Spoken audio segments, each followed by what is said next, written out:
Le procès d'Yves Naudet, défendu par maître Aurélie Champenois, s'est ouvert ce matin devant les assises de Côte-d'Or. Le 16 septembre 2016, l'explosion d'un immeuble au 15 de la rue Pierre-Paléo à Dijon faisait une douzaine de victimes dont l'une allait devoir être amputée d'une jambe.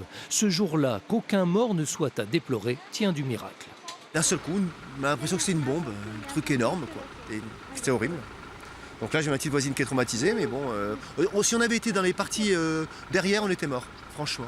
Secouru dans les décombres parmi les autres victimes, Yves Naudet, lui-même blessé, déclare alors avoir tenté de se suicider par le gaz et être responsable de l'explosion.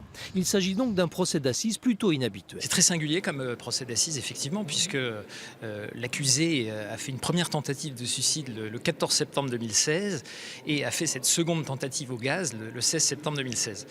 Si d'aventure il avait atteint son objectif de mettre fin à ses jours le 14, nous ne serions pas là aujourd'hui.